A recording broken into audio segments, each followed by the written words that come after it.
Good evening, ladies and gentlemen. Coming to you live from our comfy couch here on the outskirts of the internet. This is the Gaming Saloon Reviews for January 3rd, 2021, with your host, Beastbreaker2448 and Ramp It Up Salon. I bet that was extremely hard to keep from saying 2020.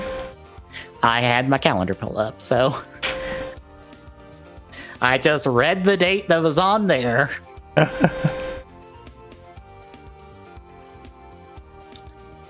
So, folks, it's one of our last two episodes of Build Fighters, or Tri Fighters, before we transition to Dragonite. Does that thing I sent you on Google Drive with Google Drive work?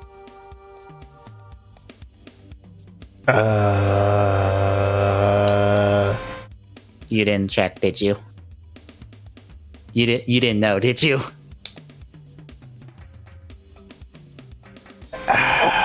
Where was it?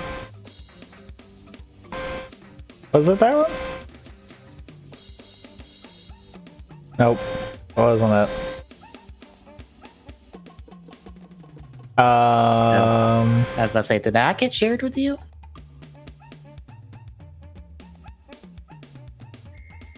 I'm pretty sure I think I got the push for it anywhere, but I might have. Let me see.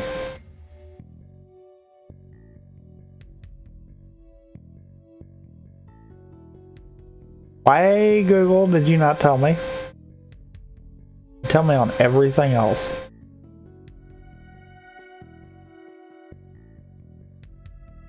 Provided I don't get the weird thing that Drive sometimes does for stupid reasons where it can't let me watch it, it should be fine.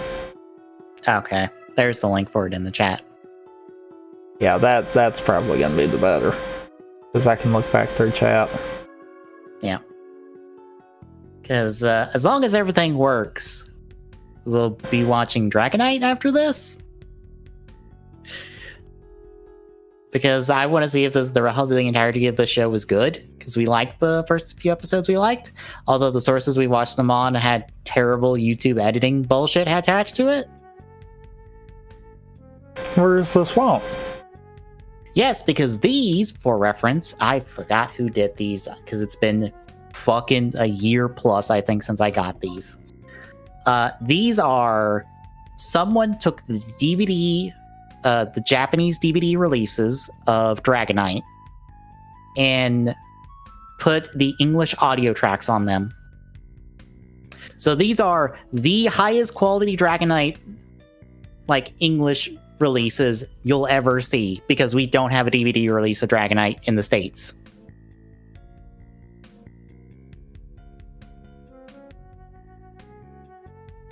But yeah, somebody did this godsend of a work like a year plus ago, and I was like, I'm just gonna grab these for like just when I want to get around to this, because this seems like the best way to launch Dragonite. Because, like, these aren't even, like, the TV show rips of them. These are, like, DVD quality rips of the series, which is really good. Granted, I'm curious if they kept the English opening or if it has the Japanese opening, because the Japanese opening is actually different and better. Hopefully than the Japanese one. I say better because it's an actual song, although it is incredibly hard rock song, because I've heard a little bit of it, and I was just like, damn, they went hard for this. Like, hard for this. It also makes you wonder why we didn't get that here, too? Well, to put it in perspective, I think it's the last 3 episodes of Dragonite didn't even get to air on television. They got stuck on the website. On the CW website. No one was told until it actually happened. Like, on staff for the show. That tells you how much Dragonite kind of got thrown under the bus by CW, more or less. Because it won an Emmy, I think it was a daytime Emmy for stunt work, I think. I don't remember. But anywho, folks, that's in 2 weeks. This week, We're talking episodes 17 through 20 of Build Fighters. More or less, here is the round 2 and quarterfinal matches for Build Fighters. Because Celestial Sphere doesn't get to fight anyone of importance because we kinda didn't build up anyone for them to fight. Besides one person. Oops. Yep. That might be the downside of this tournament, is that, oh no, we don't have enough people for Celestial Sphere to fight.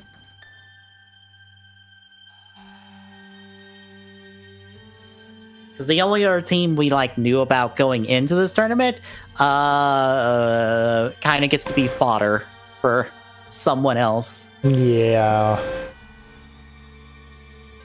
And a fight we don't even get to see.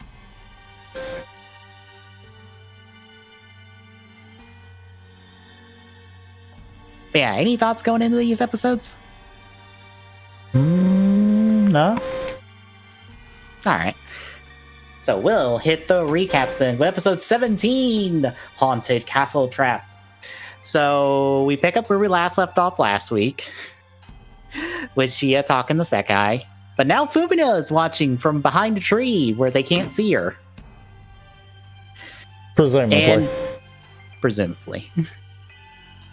More or less, unfortunately, the love square, I guess, Sekai is caught up in. Yeah. The love square he is involved in is this entire starting scene. Because Shia wants to build him a Gundam, and he's like, no, I don't wanna. I wanna fight with the one I got. That isn't mine. For at least 3 episodes. Fair. It'll be mine officially in 3 episodes, but we'll get there. Anyway. He's like, no. And she's like, but you'll be really strong and you can win the open tournament then. And he's like, no, I don't wanna. So that happens. Then Gyonko shows up because I guess she was nearby. She starts having a fit about all of this because why the fuck would she not have a fit about all of this considering where we've gone so far with the 2 of them and Fumina? Yeah. By the way, Fumina's also having a fit about all this behind the tree.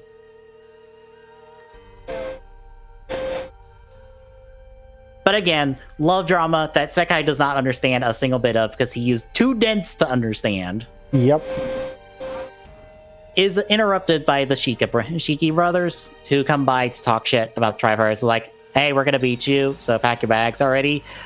Only for Shia and Yonko to step up and be like, yo, you're gonna lose. You're gonna lose to Tri-Fighters, which doesn't include either one of us. Yeah.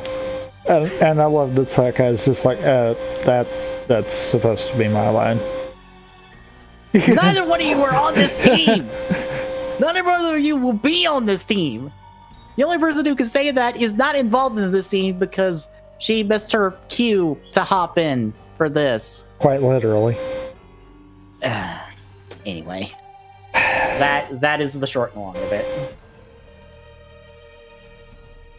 Yuma gets filled in on all this later. Because of course he does. Which leads to Sekai, of course, being too dense to understand any of it. Fumina being too indirect to say anything about it. And Yuma being too scared of Fumina to say anything about this. Because he could clearly explain what the fuck's happening here. But Fumina will incredibly cut his dick off if he does. So no.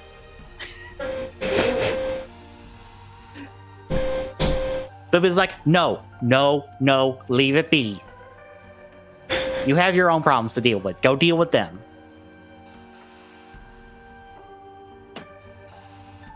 So anyway, we finally get the strategy meetings, and we got pretty much Tri-Fire strategy meeting and the Shika Brothers strategy meeting happening at the same time.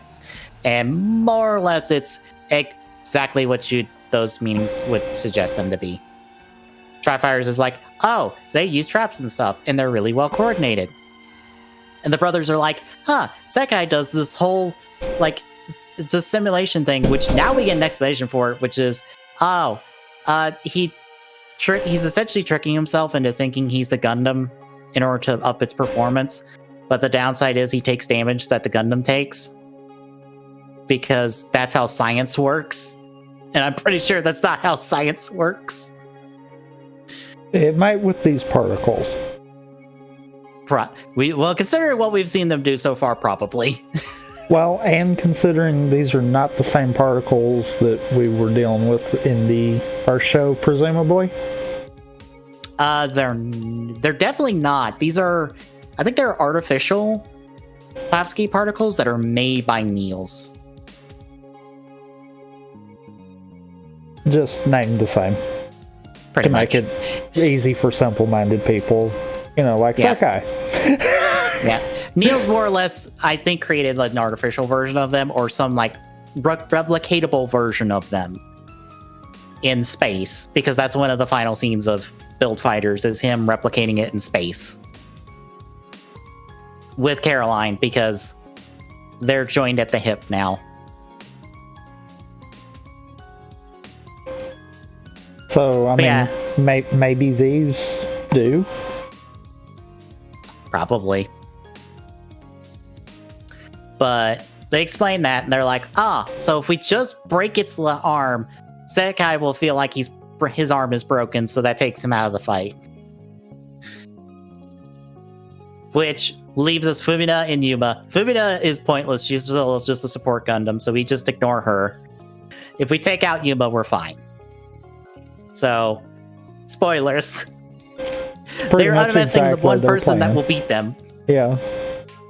Again.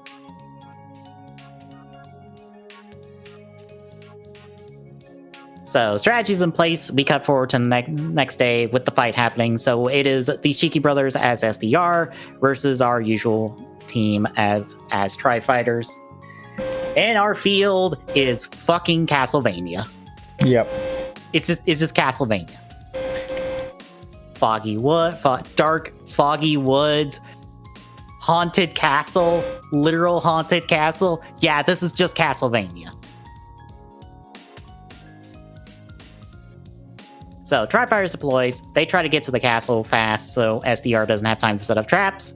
Unfortunately, they are slowed down by Yuma being scared of spoops. Because of course he's scared of spoops. Yep. Someone's got to be. And we all know that Sekai is too A, dumb, and B, stubborn to be scared of spoops. He would punch a ghost. He would literally punch a ghost before he would be scared of it. So, I mean, that either leaves, we let Fumina be the stereotypical scared girl, or, we do the clever thing. Yeah, we let Fumina be scared of girls, even though she seems to incredibly not be the person to be scared by them. Yeah.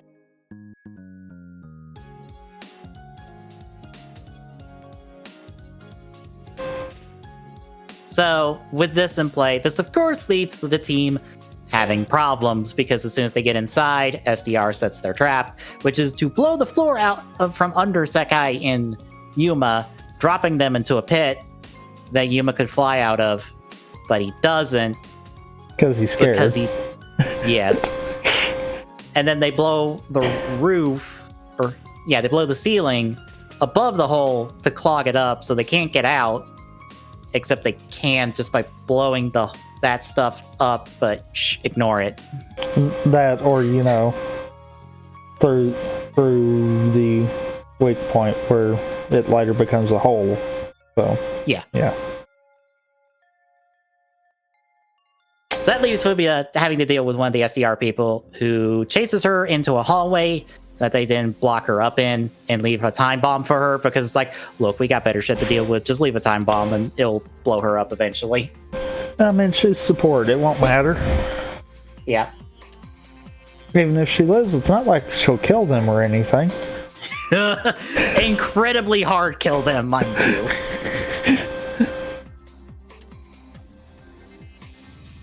Anyway, at this point, we cut over to Yuma and Sekai, who are in the hole.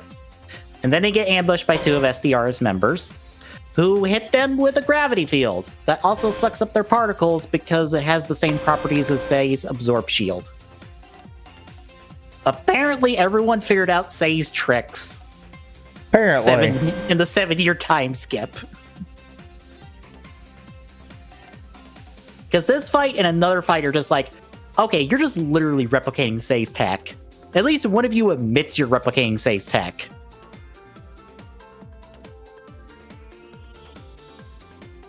So, they're ambushed, and they're having their particles drained for reasons. The time bomb goes off, but luckily, Fumina pulls a Sekai and just blows her way out of the hallway. It shows up right after they're like, she's dead. She's like, the fuck you say? It would have been hilarious if she actually murdered one of them as she showed up. Yeah, that would have been funnier. Just one of them is just like, she's dead. Stab. You just see the sword straight through their chest, and she's like, the fuck you said?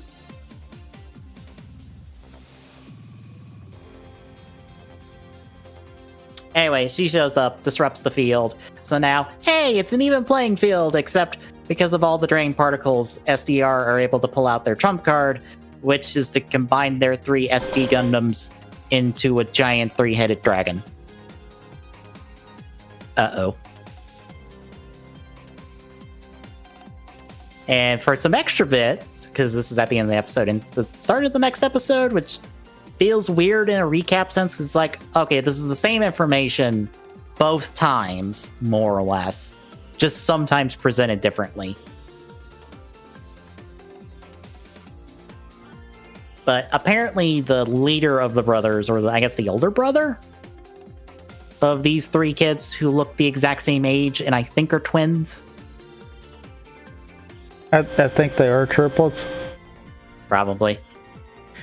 The main one of the 3 that gets a name in the series, because I don't think the other 2 even... No, the other 2 get named. The one that gets named more than the others, he was applying to G Academy, but got denied. And because he didn't like that, he's now angry at them and wants to rip them up. So this whole 3-headed dragon thing is entirely designed to blow up G Academy. Did they not learn from the other guy who made a Gundam specifically designed to destroy G Academy and failed? No, they didn't. Well, of course not, because they kept forgetting about that person, because it was that guy.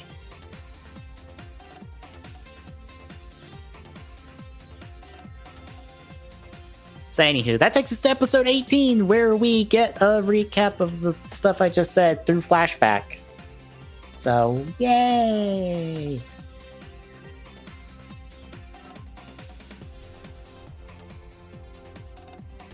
But episode properly starts with Mirai finishing up an interview with the coach for Lucas's team. Because he's talking about, I guess, Lucas being on their team, but they're not using him just yet. But Mirai finishes up, goes to watch the match, and is shocked by big giant dragon Gundam that everyone else is shocked about, because it's not like someone's already shown a combining Gundam in this very tournament. So, but unfortunately, it also knows Tri-Attack, which is bad. And it's literally the same elements as Tri-Attack, too. Because it's fire, ice, and lightning.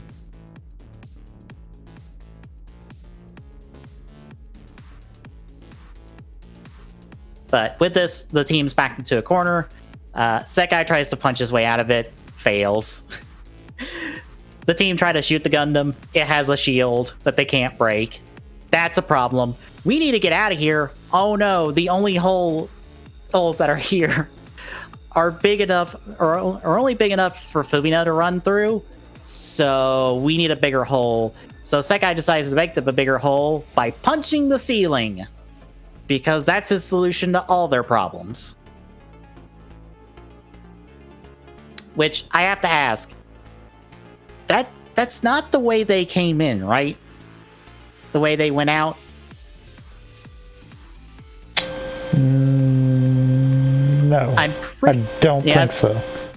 I was pretty sure it wasn't, because that the roof was lower than where it should be. Yeah. So Sekai punched through a very, very steep part, made a very large hole for a long time with 2 punches.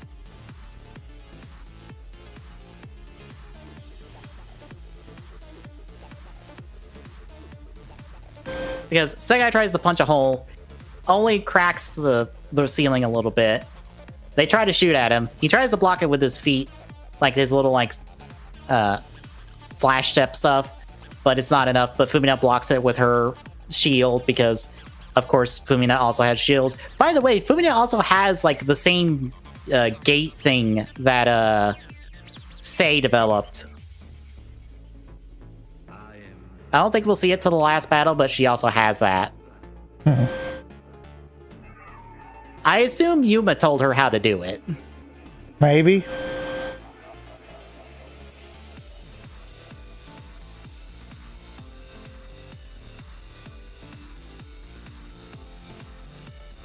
Because at the same time, I could see it being something she might have figured out on her own too. True. Oh, also, I forgot. I accidentally skipped the part where the 3 of them get caught in like this electric field that deteriorates their Gundams, only for Sekai to break it with brute force. Then he punches their way out for them. And once they're outside, they have the very smart strategy of, well, they're in this hole. There's all this stuff above the hole. What if we just collapsed everything on top of them and buried them 6 feet in the ground? Which is what they do. So they collapse the entirety of the castle on the brothers. And you're like, we won, right? Guys, this is the second time. They usually declare the match almost immediately. I'm pretty sure they're still kicking. Which they are, because they rise from the ground unscathed. Like 100% unscathed. Yeah. Oh no.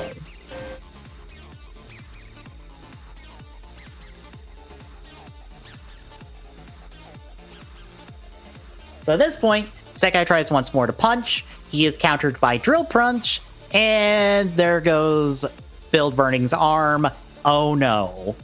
That's also really bad. Also, Sei's arm's injured now. Or Sekai's arm's injured now. Why did I say Sei? Sei's not here. Sei doesn't get to be in the show. At all. Yeah. Which is a shame. Yeah. So, Sekai's down. They charge another tri-attack. Only for Sekai to get back up, and they're like, how the fuck do you get back up? Your arm's hurt. And he's like, did you not check into the training I did? Like, does everyone forget how he has legitimate martial arts skills? Yes. Like, all the martial arts stuff he does is legitimate. He legitimately trained to get all of it. It also legitimately probably could kick everyone's ass in real life. Anyway, he gets back up. And then he talks to the main guy, because he, of course, knows what's up because he punched him. And tries to tell him, it's like, don't fight for vengeance. That's a stupid idea. It won't be good for you in the long run. Which is a fair statement. Of course, Guy doesn't take it. Has none of it. Launches the tri-attack, but Sekai blocks it with his Burning Burst transformation. And then fires the Phoenix at it, which breaks the shield and, like, I guess paralyzes the dragon for a little bit. Because they need it paralyzed for a second so everyone can pull out their big shit real quick.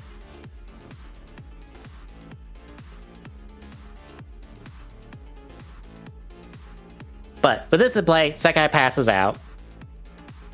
Fumina decides now, time to pull out my trump card, which is to turn her SD Gundam into a proper Gundam, which everyone's like, wait, what? You can do that? I love how everyone keeps being shocked at weird, dumb things that happen in this series. Like, guys,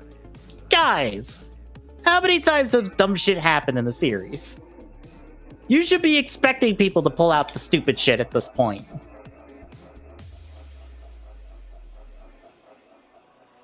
But now that Fumina's a bigger Gundam now, she fires a giant W at them from her crest, which is called the winning beam. And I love that it almost looks like Kamen Rider Double's W logo. Yeah. I kind of appreciate that for an unintentional reference. Fair. I think I'm right there with you. Yeah. Which damages dragon more, or which punches right through the middle of the dragon, but doesn't kill it. So Yuma puts everything he's got left into his gun and blows two of the dragon's head off with one shot. Which just leaves the main head, really. So it's 1v1, except I think Yuma's still kicking.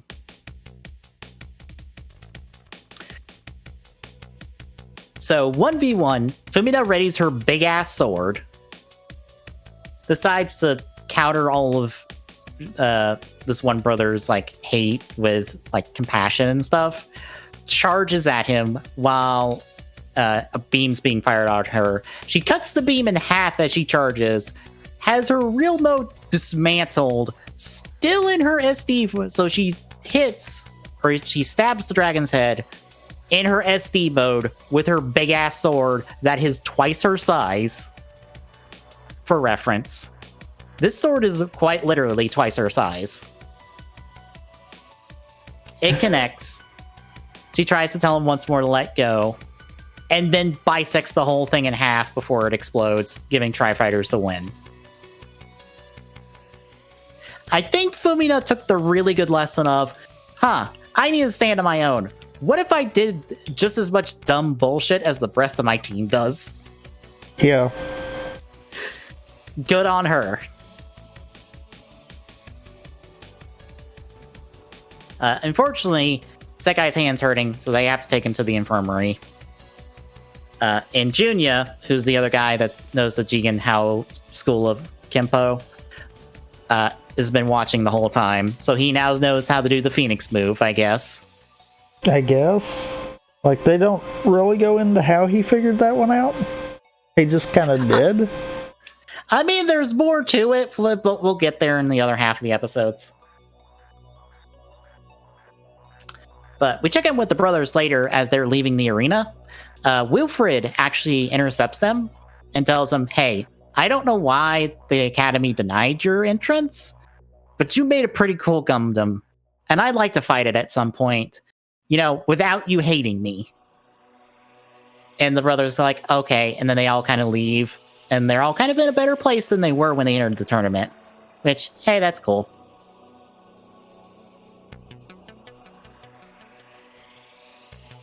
Also, Wilfred, I'm pretty sure you could look into why he got denied.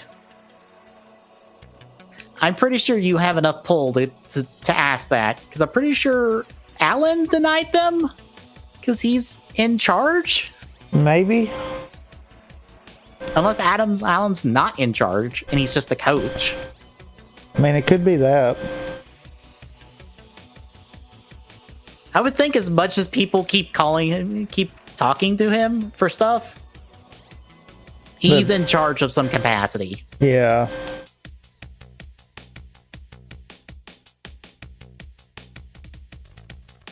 But we cut back over to the Tri-Fighters. Fumina and Yuma are outside where Sekai's held up for now, resting. Fumina decides to stick around for a little bit while Yuma heads off to try to figure out how to repair Build Burning, because he made spare parts for his Gundam. They have no spare parts for Build Burning because none of them made it. And also, Yuma's pretty sure he can't replicate the parts because he's not as good of a builder as Sei is. So Build Burning is going to be handicapped. Fortunately, guess who calls it this time? Gina does! With help!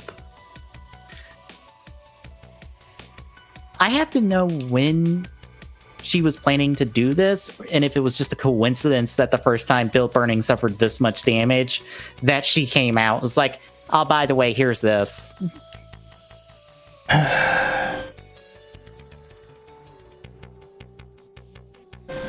I have to wonder if it was just pure coincidence or if they were watching it. Well, they've been watching it. Like, Chia's already said that Sei's been watching. So maybe he figured... Maybe he's watched the other teams and he figured they had some kind of major trick that it might be needed after this match. Probably. Oh, also, I forgot. Shia drops by to see how Sekai's doing, and pretty much her and Fumino declare their rivalry. Finally. Because the two of them need to declare their rivalry fully. Also, ladies nearby, and I guess is happy that the two people she's wanting to take over for her are fighting, I guess. Or I guess being like Sei and Yuki were, and just like, oh, you're rivals, you'll make each other better. Which makes sense. Yeah, but Sheena calls, tells Yuma to meet her at the airport. Once he gets there, he meets with her. She's like, hey, here's a present from Sei. And it's more or less a complete second build burning. Because it's like the base frame for it and all of the armor bits. So it's pretty much a second build burning that they can use for repairs.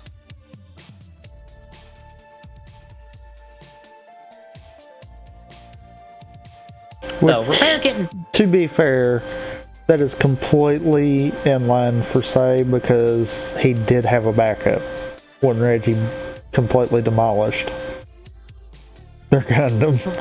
So, well, true, and it was a completely separate Gundam that had its own things to it. So it is something that you could tell was an improvement off of his past experiences with people that punch first and ask questions later. Which I would like to point out, build burning is like one of 3 Gundams Sei would have built at this time. And I think it's technically the newest one. Because I don't think Reggie uses build burning in GM's counterattack. He uses something else that is like a predecessor to build burning. Because Sei makes build burning at the end of it. And the movie ends, or really the special ends, with the shot of the trophy in the clubhouse. As Sei's like, oh, I left something in the trophy. And that's supposed to be your cue of, oh, he left build burning in the trophy for Reggie if he came back. And it's like, hey, I left this here. But anyway, Gina hands it off and also wants Yuma to send a message to Sekai of like, hey, Sei built this for Reggie, but it's yours now. And I would also like to point out that there is a scene later, I forget where it is in these last 5 episodes, but it's kind of a blink and you miss it detail about a scene. But let's just say Sei won't be the only one watching the final match, if I recall correctly. I just don't remember where it is in the episode. I think it's before the fight starts.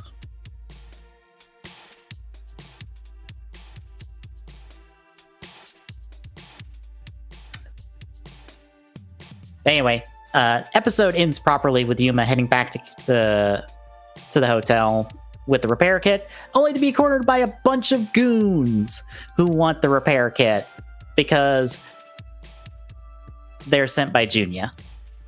Because of course they are. Yep. So how'd you feel about this first half?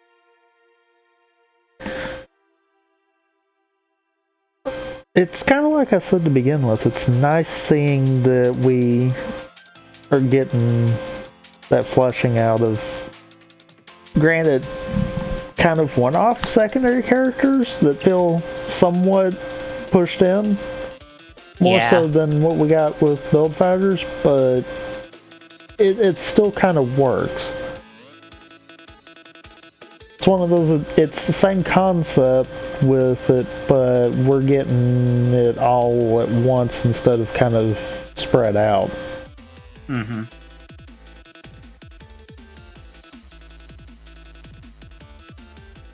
Yeah.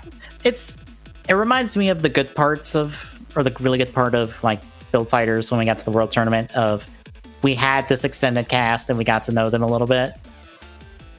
It's a shame that they're not built over the course of the entire show,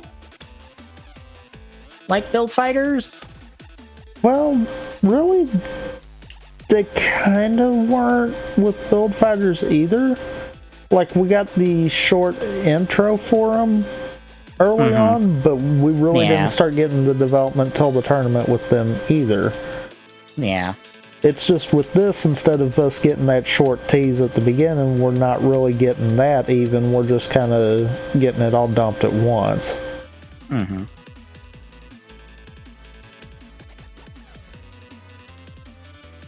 But no, still good. I'm still enjoying this. Finding out there's a Candy Toy Gundam line has just made me go, can you do Build Fighter stuff? Like, legitimately, most of the Build Fighter suits are based off other suits from around the franchise. So, can you just go do them? Because you get other stuff from them. In design and engineering. Please.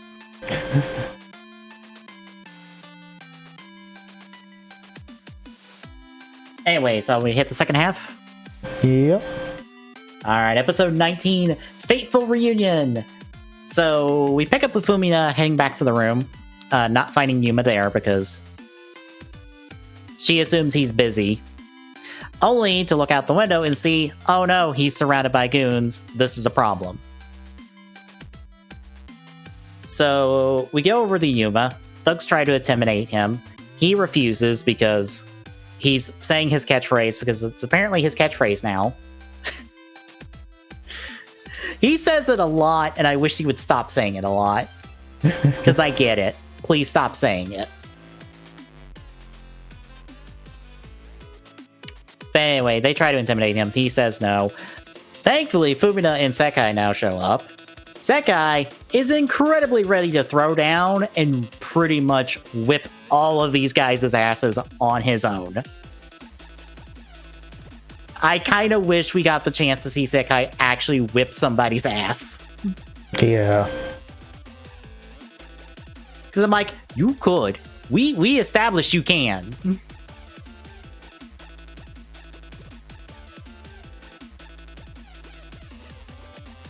But Ral and Mirai show up and are like, no, don't fight. You'll get in trouble. Like there's anyone around here that would get them into trouble to start with. Like legitimately, who around here will say we'll get them into trouble? Fair. But then both of the Meijin show up to be like, no, we're here. We see what's going on. Junya, get your ass out from behind that tree and own up to all this bullshit. But just to, like, consolidate some stuff, Junya will then go to deny anything, but he does tell Sekai, hey, maybe you should, like, get thrown out of the tournament because I will whip your ass in the next round.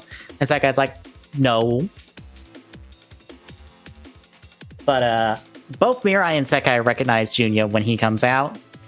And apparently they decide to not tell anyone else what the fuck his deal is. As everyone else is left clueless.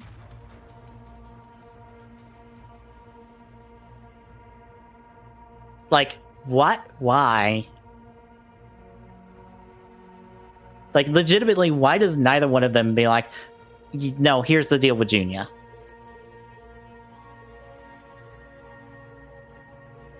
You have any idea? I don't understand it, truthfully. Like, it changes nothing, but... Yeah.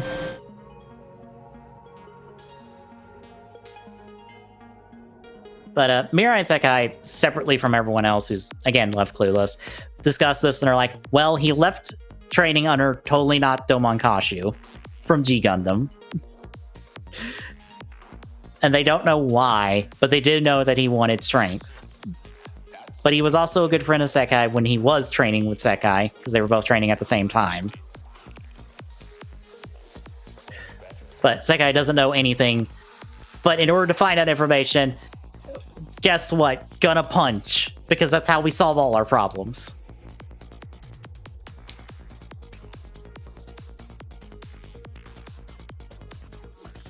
So we cut over to Junya, where we find out that he wanted some ultimate technique from the Jigen Hao school, which, spoilers folks, doesn't exist. There's literally no big super move. The Sekai's super move is his own super move.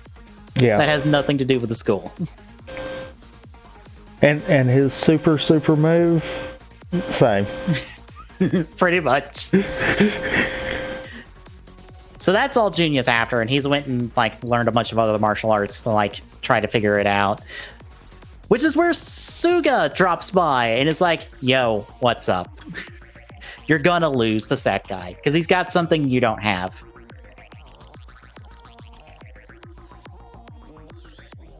And Junya's like, no, I won't. Spoilers, yes, he will. He's going to incredibly lose to Sekai. But meanwhile, we check in with Tri-Fighters real quick. They've got the repair kit, so now they're going to repair build burning. Or no, try burning. I forgot. It's not build burning anymore. It's try burning.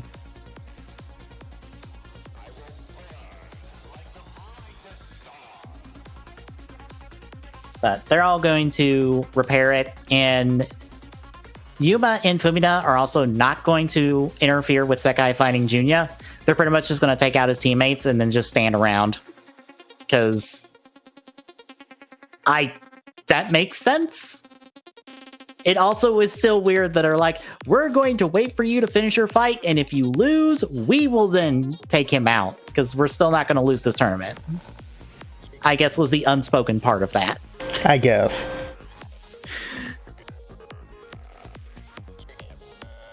So next day, we montage through some more matches. We see Build Busters move on. We see Celestial Sphere move on. That's 2 of our final 4, because the semifinals are next week, along with the finals. So now it's time for Tri-Fighters, and they're up against Junya's team of Titan. And the map is... was it the Yana Highlands? Which is the mountain range where Sekai and Junya trained with totally knocked Domonkashu. Yeah. So I swear Yuki and Lady have control of the map and are choosing maps on purpose. Probably. They don't act like they do, but they do.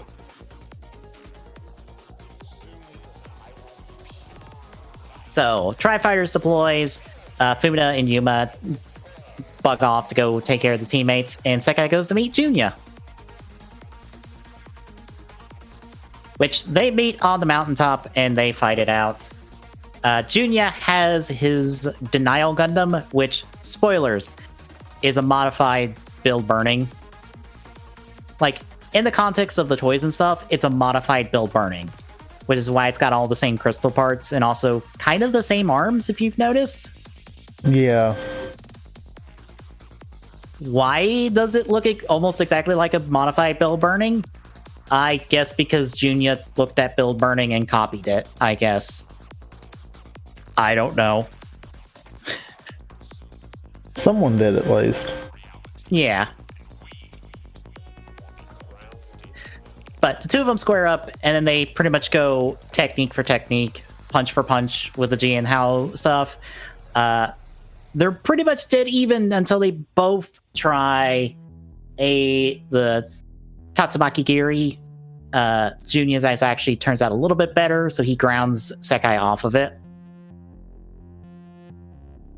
But we check in with the rest of the Build Fighters now, as Fumina is being chased down by one of Junya's teammates, only to counter him by half transforming and getting giant gun legs that kick the shit out of this guy and then blow him up. Very Bayonetta of her. Yuma, meanwhile, gets caught in a dogfight, ends up losing his backpack to this guy, but does snipe him in the air. So that's Junior's teammates down. So pretty much this match is over, because I'm pretty sure the two of them could probably beat Junior. I would think. Yeah. I'm like, Yuma is long range. Fumina has all her bullshit. I'm pretty sure they could shake Junior, even with all his stupid, dumb martial arts skills. You can't block a bullet enough times for us to not kill you.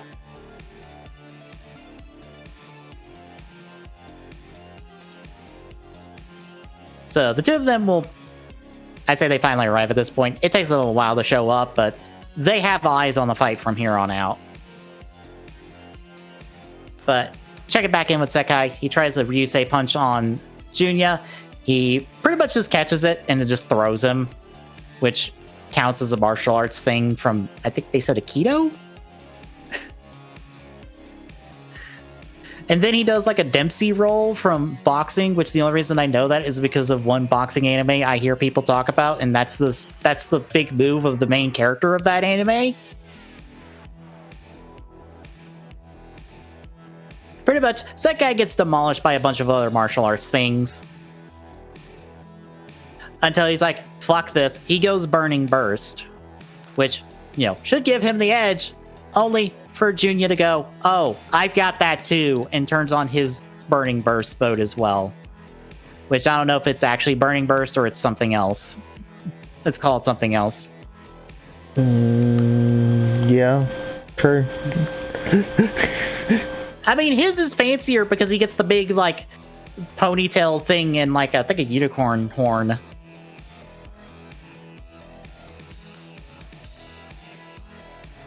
So, oh no, this match isn't even at all anymore. Which takes us to episode 20, Unbreakable Heart. So, Sekai's back on the ropes. As finally Tri-Fighters physically show up, they are now actually on top of the mountaintop. Granted, they'll be nowhere near the rest of the fight. Even they're also behind Junya for at least part of this fight, which makes me very confused about how this fight ends of where the fuck are you when that happens, but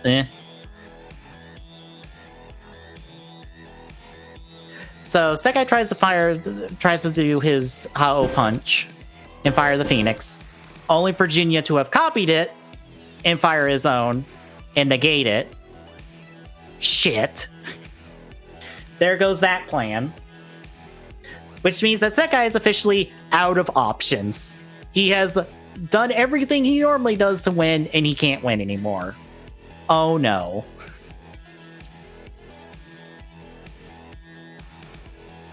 So they go punch for punch. Their punches collide. They have a quick talk in the spirit realm. Junya just wants this ultimate technique that apparently Sekai has. And Sekai's like, no, I don't have it. That doesn't exist. Also, maybe stop craving strength so much. And Junya's like, well, you do too. And Sekai's like, not really, no. Which, to be fair, is accurate. Yeah.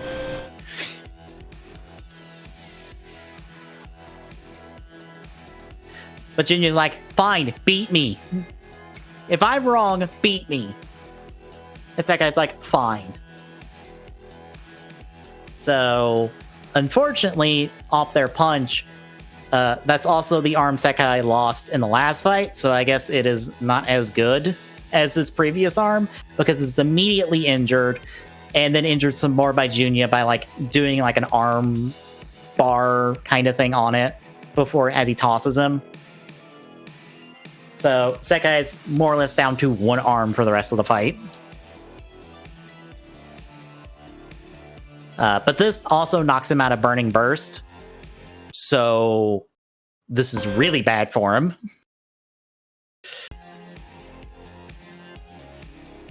Tri-Fighters try to cheer him on, but Junior's just like, nah, fuck you, and proceeds to just trash him with some dirty tactics, like using his hair ponytail thing to lock up Sekai by strangling him. And then he uses it to blind him before, like, just punching him some more and jabbing him in the gut with a sword. Which, by the way, Yuki's like, these are totally fair tactics you can use in a Gundam battle, but I don't approve! Which, I mean, to be fair, of course they don't. Yeah. He approves of punch for punch. Right. So, beaten and battered, Sekai's pretty much out of the fight. Like, he's just like, nah, I can't fight anymore. I can't let Bill Burning take more, or Try Burning take much more damage. When we've already just repaired it, I'm out. Only for Try Fighting and Try Burning itself to answer in its Sun Soul mode thing. Okay, I think I have an explanation for what the fuck is going on here, but it is a stretch and nothing in the show backs it up. Well, I think they did actually reference what happened there right before. Right. In a sense. Mm-hmm. But when they were talking about how assimilation is basically as long as the Gunpla is able to fight and the fighter's willing to fight, then they will continue to act as one. And Lady made the comment about the opposite was true also. And it's kind of a throwaway that immediately gets played off as kind of not like the Gunplas are sentient.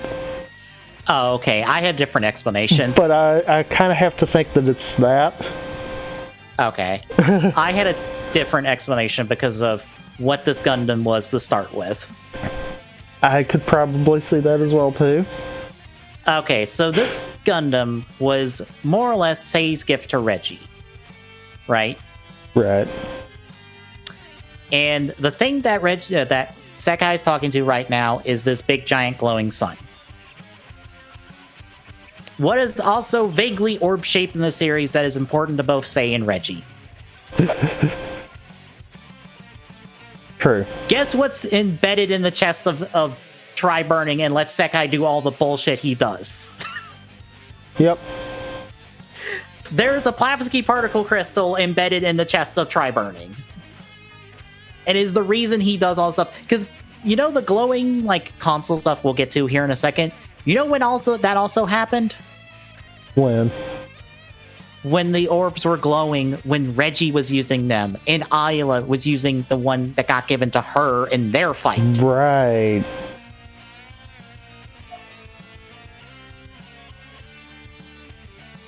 Huh. In essence, Sekai is tapping into the very essence of the Plavsky particle crystals. And more or less making his wish come true. Or wishing for something, like, to continue fighting and to, like, have the strength to, like, fight his friend and to bring him back. And the crystal answers by giving him the strength to do so. Okay, to be fair, that's not a big stretch, and that might actually also play along with the thing that I kind of caught that got thrown away as a one-off line. Okay. Because you think about it, Yuki didn't deny it. Mm-hmm. He went through all of that. Him of all people would kind of know that, yeah, that could be a thing. Mm-hmm. And could also be why he's got such an interest in this altogether. Yeah. So, yeah. Because, like, they also talk about being like, the RG core and all this and that, and I'm just like, okay, what the fuck did Sei use to make the RG system to start with? Mm-hmm.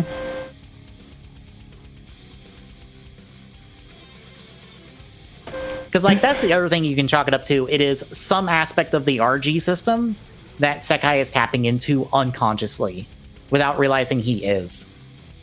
Which makes sense, too. Yeah. Which, like, could be the other reason, but I'm also like, yeah, that orb is literally the symbol of Sei and Reggie's friendship. And I would not be surprised if, like, even if it's just an artificial one, because, again, he has Niels, he can just talk to Niels and be like, can I just get, like, an orb that's just the size of a Plavsky, like, a Plavsky particle crystal orb that's the size of the one I used to have with Reggie? Can I just have that, please? Because that would also explain why he locked it up and why he kept it hidden. Because, like, he knows what happens if the wrong person gets a hold of that. True.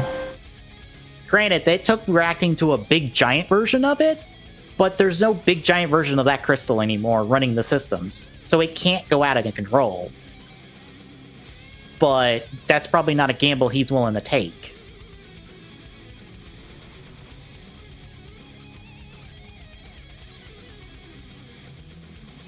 But again, he had it locked up for a reason. That's my reasoning, and that's why pretty much Sekai pulls off all the bullshit he does, because that's in Tri-Burning. And that's what also will end up being in a later Gundam we'll get to in the last episode. Because Sekai doesn't keep Tri-Burning for the rest of the series. Technically. But like I said, we'll get there. Anyway, back in the episode proper, Sekai is talking to the sun that is Tri-Burning.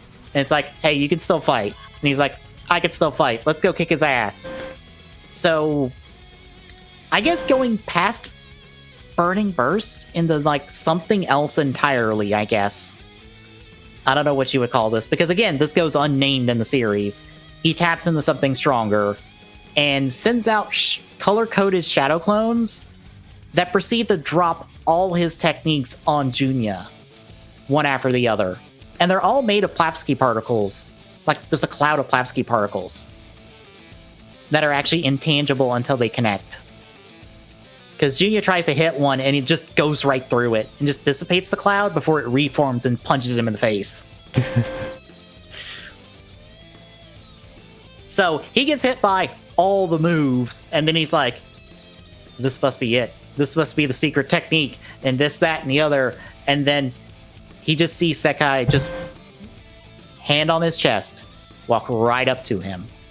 And just to, like, say it, the hand is glowing red.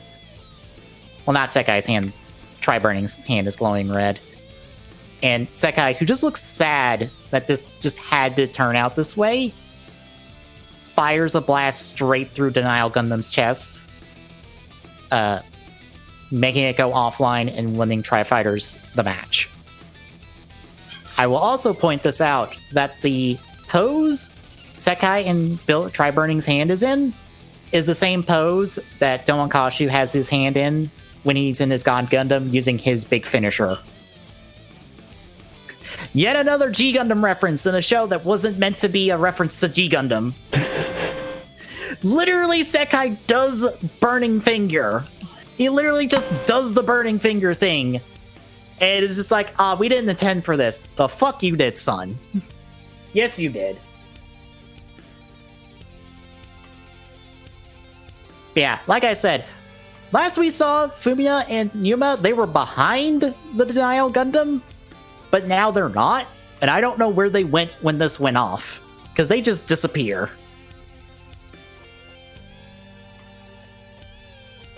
I guess as soon as Sekai turned on his big stupid move, they were like, we better move.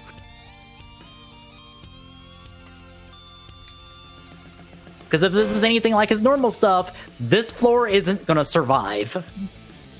Fair. So, Tri-Fighters moves on to the semifinals. We check in with Tri-Fighters post-match as they're, like, regrouping. Sekai's kind of just hopeful that he reached Junya a little bit and kind of brought him back from this kind of dark place he went. And he did, kind of, because Junya shows up and he's just like, hey, you won. You stand up and you take that win.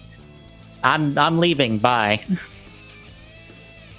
And he just kind of leaves until, like, Suga shows up and is just like, hey, you want to go somewhere with me? And we'll just go do stuff? And he's just like, sure. And the two of them drive off.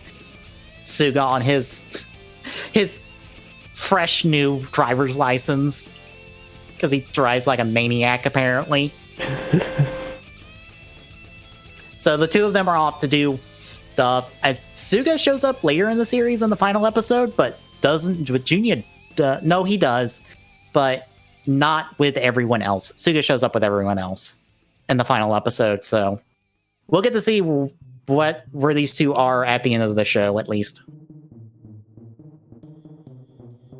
But we don't end there because we got to get through our last quarterfinal match, because it's White Wolf versus Von Brong, aka the White Wolf team from the summer camp, and Lucas's team, which, just in case you didn't see on stream before, this Lucas Nemesis is the little kid from Build Fighters that Alia told to go win a trophy himself if he wanted one. And now he has all the trophies. And is maybe a little crazy. He might have took the wrong lesson from Alia. Fair. Which makes me go, hey, can we get a third season of Build Fighters? Because I want to see Alia versus this kid. Because I kind of wonder if Alia might see the berserk mode part of herself in him a little bit.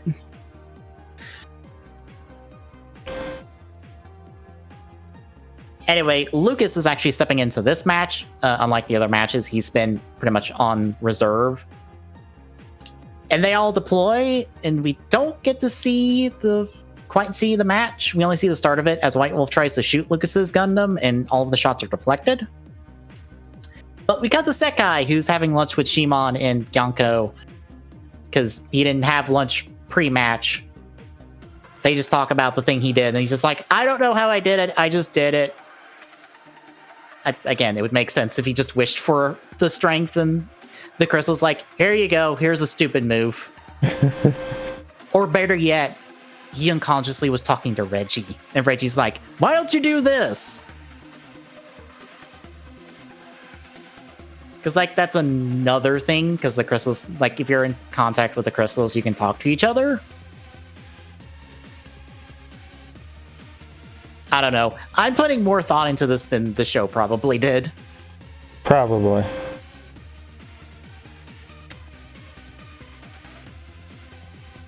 Oh, by the way, I also forgot this part. I keep skipping parts in this, probably because I'm not looking directly at my notes. G Academy finds out that Lucas is actually fighting, and they're like, oh shit, get everyone together. We gotta watch this match. And one of them's like, I'll get a 12K recording ready. Excuse me? 12K. Show, please. Because just for reference, folks, this show came out in 2015. I don't think 12K was 2015. I don't think 12K was a thing back then. Yeah, I don't either. Fucking 12K recording.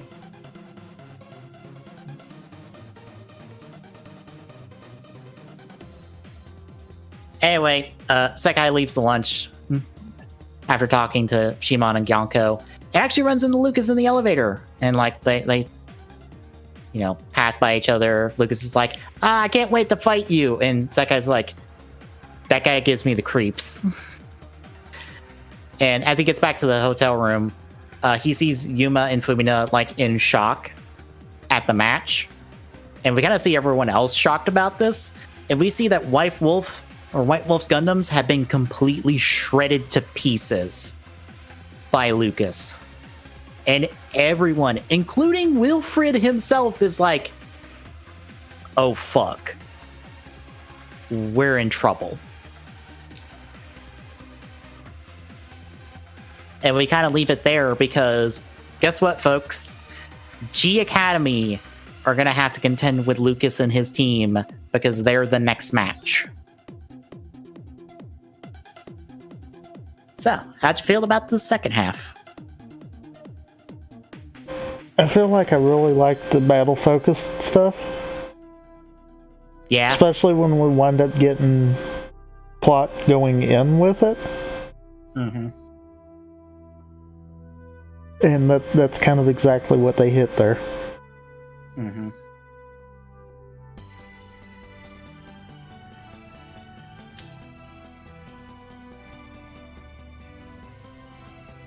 Yeah, I don't know why, but I didn't have that thought about the Plavsky particle crystal being in Tri-Burning until this rewatch.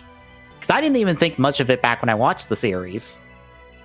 Also, I didn't know Lucas was the kid last series as well, or last time I watched this, was just like, wow, I have discovered something entirely new for this. Good on you, show. Which I do feel like what I was saying might be I could see it being the combination of the two. Mm-hmm. It could be this hypothetical mentality with the assimilation that, Gundam and Fighter are the same kind of deal. Mm-hmm. But it could also just be because it seems like it's such a rare thing. It could also just be something like what you're saying. Or it might be like so much of an exposure to the crystal is enough to trigger what they're thinking is the assimilation, but really it's something completely different. Yeah. Because I'm also pretty sure Reggie acted like this a bit in the original series. Yeah, just being able to pull power from like nowhere. Well, also like the feedback thing. I'm pretty sure he acted like he got real hard feedback in series. I think. Not like this. Yeah.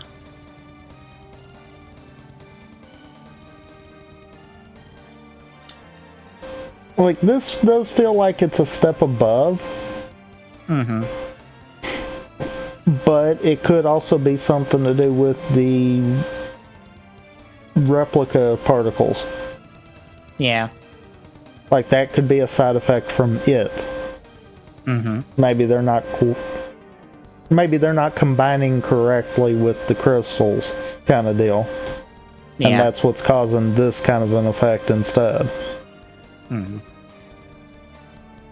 I mean, I also know, like, what is more or less the tease in the second to last episode, and I know about a detail in a scene private, or detail in those two episodes, and that combined with the other stuff just makes me go, oh yeah, there's more going on than we know, but we're not going to get to it.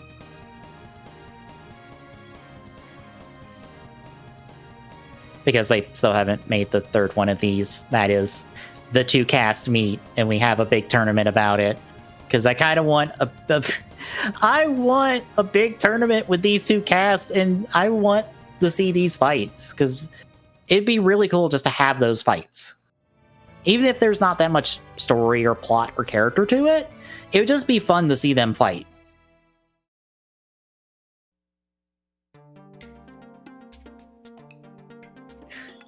Because like Reggie versus Sekai, the two people who are all punch.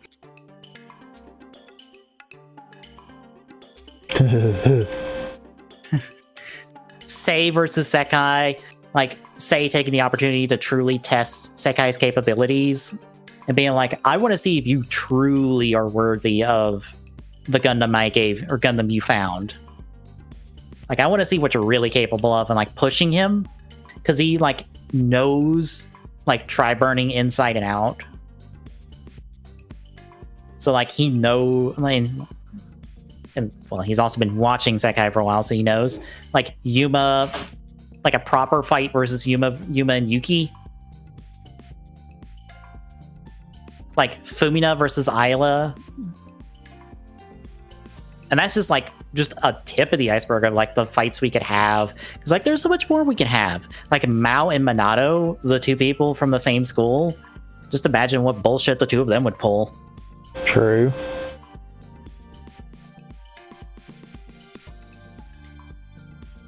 Like, this is probably just me, but with like stories and stuff, I look at possibilities and potential and like what you can do, and like there's so much you can do with a third season of this series that it's worth doing. It's not like doing a third series you don't get anything out of it. There's plenty to do that would be worth doing a third series of these, even though we've gotten Build Divers since then, and it's been good. I think revisiting this setting and revisiting all this stuff would still be cool and fun.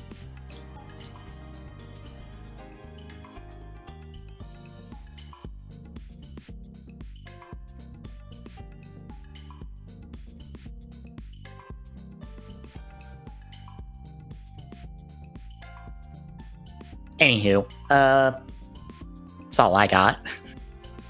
Anything else? No. All right, then next week, it's the final 5 episodes.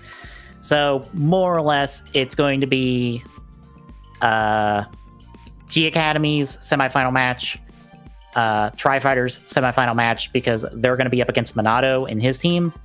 AKA, they're just up against Minato because it's going to be up against Tryon 3. What did you expect? Also, guess who's going to be the main person for that fight? And then it's pretty much G Academy versus Tri-Fighters because, of course, it would be... What, did you think G Academy would go up against Minato, of all people, for the final match of the series?